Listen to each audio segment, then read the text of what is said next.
నేను ఏమి చేయగలను దీనికి అంటే, అనుక్షణం అహిర్నిశలు పని చేయడానికి సిద్ధపడ్డా. కానీ మనకి ఏం కావాలి గుణం అంటే డిసిప్లిన్ కావాలి మనకి. ఈ రోజున మనది ఎలాంటి జనసైన్యం అంటే ఇది ఒక అరాచక పాలన, ఒక దాష్టీకం చేసే పాలనని ఎదురొచ్చి మరి గుండెల్ని ఇట్లా బయటికి తీసి మరి నిలబడింది జనసేన.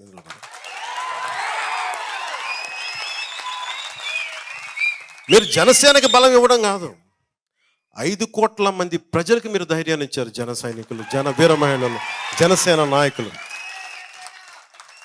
ఎందుకంటే నాకు అందరిది చెప్తారు, అన్ని పార్టీల నాయకులు చెప్తారు, మీ వాళ్ళు వచ్చిన తర్వాత మాకు ధైర్యం వచ్చినందుకు మేము కూడా రోడ్ల మీదకి వచ్చాం.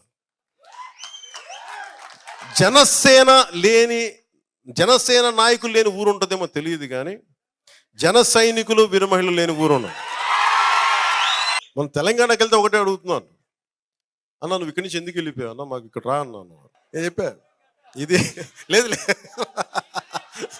నేను వెళ్ళట్లేదు, చెప్తున్నా, సరదా చెప్తున్నా. అరే పిఠాపురాన్ని వదిలి ఎక్కడ వెళ్తాను, తల్లిని వదులుకొని వెళ్ళిపోతావా, ఏం మాట్లాడుతావు? హక్కున చేర్చుకున్న తల్లిని వదిలేసి వెళ్ళిపోతావా? అందుకే చెప్తా ఉన్నా, మరి ఆ తల్లికి నేను ఇచ్చలేదు, నేను స్థలం కూడా తీసుకున్నాను, ఇక్కడ ఇల్లు కూడా కడతాను.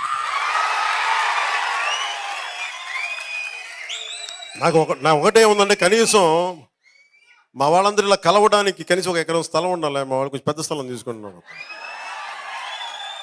మా వాళ్ళకి కోపం వచ్చినా నా మీద చూపిస్తారు, ప్రేమ వచ్చినా నా మీద చూపిస్తారు, తిట్టినా నన్నే తిడతారు, మెచ్చినా నన్నే మెచ్చుకుంటారు. ఇంట్లో వాడిని తప్ప ఇంకెవరిని తిడతారు, ఇంట్లో వాడిని కాదు ఇంకెవరిని మెచ్చుకుంటారు. నాకు ఓకే. అప్పుడు నేను కూడా గతం వేసా, చాలా ఆగండి ఆపండి అంట, అంతే తప్ప ఇంట్లో మనం అనుకోకపోతే ఎట్లా, మీకు నా మీద కోపం రాకపోతే ఎట్లా, విసుక్కోకపోతే ఎట్లా, సంతోషం, నాకు అదే నచ్చుద్ది. నాకు కొంచెం సమయం ఇవ్వండి. నేను మొన్న ఏమనుకున్నా, ఫ్రెండ్స్తో చెప్తా ఉన్నా, శుభ్రంగా బాగా చక్కగా డిగ్రీ చదువుకొని ఏదైనా పోస్ట్ గ్రాడ్యుయేషన్ చేసి చదువుకొని ఉంటే చదువు అక్కడితో అయిపోయింది అనుకున్నాను. డిగ్రీ వెళ్ళకుండా ఆపేయడం వల్ల ఇప్పుడు పంచాయతీరాజ్ ఫైల్ చూస్తే నాకు అలసట వచ్చేస్తుంది. ఎన్ని చదువుని ఇంకా చదువుతాను. ఇవన్నీ కాకుండా రిటర్న్ మన కాపీస్ కాకుండా మళ్ళీ ఈ ఫైల్స్ వస్తున్నాయి. బుర్ర వాచిపోతుంది, ఇన్ని చదవను బాబు. లేదు సార్, అందరూ చదవరండి, అందరు మినిస్టర్స్ చదవరు, మీరు ఏదో చిన్న నోట్స్ ఏదో దాన్ని చూసి మీరు సంతకం చేయండి. నాకు భయం, ఆ సంతకాలు ఏముంటాయి నాకు తెలియదు. ఇలా సంతకం పెట్టేయండి అన్నా, ఇలా సంతకం పెట్టేసారు, నాకు భయం వేస్తుంది. రేపొద్దున మళ్ళీ కూర్చొని నీ సంతకం పెట్టేసారు, మళ్ళీ జైల్లో పెడితే నేను ఎక్కడికి వెళ్ళాలి? అంటే ఇంత బాధ్యతగా ఉన్నానని చెప్పడానికి చేస్తున్నాను, అంటే ఇంత చదువుతున్నా అంటే నేను రేపు ఈ రోజున మిమ్మల్ని అందరినీ కోరుకునేది, మీరు నాకు పని చేసే సమయం ఇవ్వండి. ఒకటే అభ్యర్థన మీ అందరికీ. ఈ రోజున నేను మర్రెడ్డి శ్రీనివాస్ గారిని పెట్టాను. మర్రెడ్డి శ్రీనివాస్ గారు కూడా చెప్పారు, ఎవరైతే కష్టపడ్డారో, ఎవరైతే నిలబడ్డారో, జన సైనికులు కానీ, జనసైన వీర మహిళలు కానీ, జనసేన నాయకులు కానీ, మీరందరినీ గుర్తించండి. తప్పులు జరిగినా, ఒకసారి ఒక క్షణం అటు ఇటు తప్పులు జరిగినా మళ్ళీ వచ్చి వినండి. మీ అందరూ నాకు ఇవ్వగలిగేది, నాకు రాష్ట్రం మొత్తం 5 కోట్ల మంది ప్రజల్ని చూసుకుని నాకు చిన్నపాటి మనశ్శాంతి ఇవ్వండి అని చెప్పి ఆయనకి ఒకటి చెప్పాను. తప్పులు జరిగినా కానీ మీరు సరిదిద్దుకోండి. అజయ్ గారికి కూడా అదే చెప్పాను. ఆయన ఉస్మానియా పూర్వ విద్యార్థి, ఆయన విపరీతం, ఆయన చాలా ప్రశాంతంగా కనిపిస్తాడు ఆయన, కానీ ఆయన ఒక రాడికల్ స్టూడెంట్స్ యూనియన్లో పనిచేసిన ఆయన, ఇలా ప్రశాంతంగా పాపం నా కోసం ఎంత మాటలు పడ్డాడు ఆయన, ఎన్ని దెబ్బలు, ఎన్ని నలిగిపోయాడు. సో అజయ్ గారికి ప్రత్యేకంగా నా హృదయపూర్వక ధన్యవాదాలు చెప్తాను. పాపం శ్రీనివాస్ గారికి ఎన్ని మాటలు పడ్డారో, నలిగిపోయారు, వారికి నా ప్రత్యేక కృతజ్ఞతలు తెలియజేస్తున్నాను. ఇప్పుడన్నా పవన్ కళ్యాణ్ అనే నేను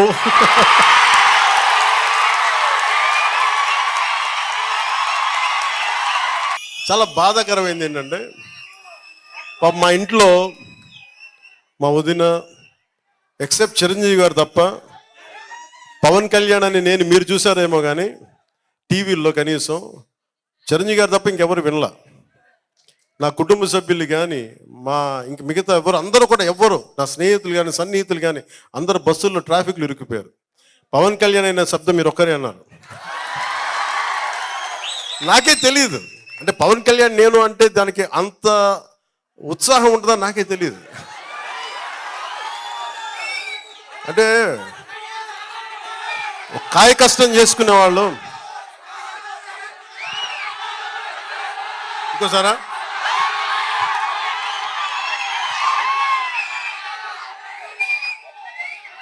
ఓకే సార్ కొంచెం దీన్ని మార్చుకుందాం. పవన్ కళ్యాణ్ అనే నేను పిఠాపురం అభివృద్ధికి అభ్యున్నతికి నిరంతరం ఆఖరి శ్వాస వరకు పని చేస్తానని దైవ సాక్షిగా ప్రమాణం చేస్తున్నాను. ఆ సీఎం అని అరిచి మీరు ప్రకృతిని భయపెట్టేశారు, మీరు భగవంతుని భయపెట్టేశారు. మీరు అంటే కూర్చోబెట్టి మీరు ప్రకృతి ఎంత భయపెట్టేశారమ్మా, కనీసం డిప్యూటీ సీఎం అయిపోతే వీళ్ళు ప్రాణాలు తీసేస్తారో అన్నట్టుగా నేను కోరుకోలే. నాకు ఆ తల్లి సాక్షిగా చెప్తున్నారు కదా, నేను కోరుకోలేదు, నేనే పదవి కోరుకోలే. ప్రభుత్వాలు మారాలి అని అనుకున్నా. కానీ మీరు సీఎం అని అరిస్తే ఆ ప్రకృతి కూడా కదిలిపోయాము. కనీసం డిప్యూటీ సీఎం చేయకపోతే వీళ్ళు అసలు తుఫాన్లు భూకంపాలు క్రియేట్ చేస్తాను తల్లి కూడా అనుకున్నాము. దయచేసి బాబు మీరు అదే నోటితో మీ అందరికి దండం పెట్టి చెప్తున్నా, కొంచెం మంచి కోరుకోండి. ఎందుకంటే మీరు ఈ శక్తి ఎలాంటిదో మీకు తెలీదు. ఈవెన్ ఇక్కడే కాదు, తెలంగాణకి వెళ్ళినా కానీ ఇదే నినాదం. అంటే మీ శక్తి ఎలాంటి శక్తి అంటే మీది ప్రకృతిని కదిలించే శక్తి మీది. అంటే ఎండిపోయిన ఎడారిలో మబ్బు రాని చోట, మబ్బు లేని చోట కూడా మబ్బులు తెప్పించి వర్షం కురిపించి ఎడారు భూములను కూడా పచ్చని పంటలుగా చేసేంత శక్తి ఉంది మీకు, అంత శక్తి ఉంది. సో మీ మానసిక శక్తిని మన పిఠాపురం అభివృద్ధితో పాటు రాష్ట్ర అభివృద్ధి, తద్వారా దేశాభివృద్ధి, తద్వారా భారతదేశం 2047కి సూపర్ పవర్ కావాలి భారతదేశం. ఆద్యం దాని ఇక్కడ మొదలు పెడతాం. అంటే ఒక మనిషి తలుచుకుంటే ఎంత చెయ్యగలడు.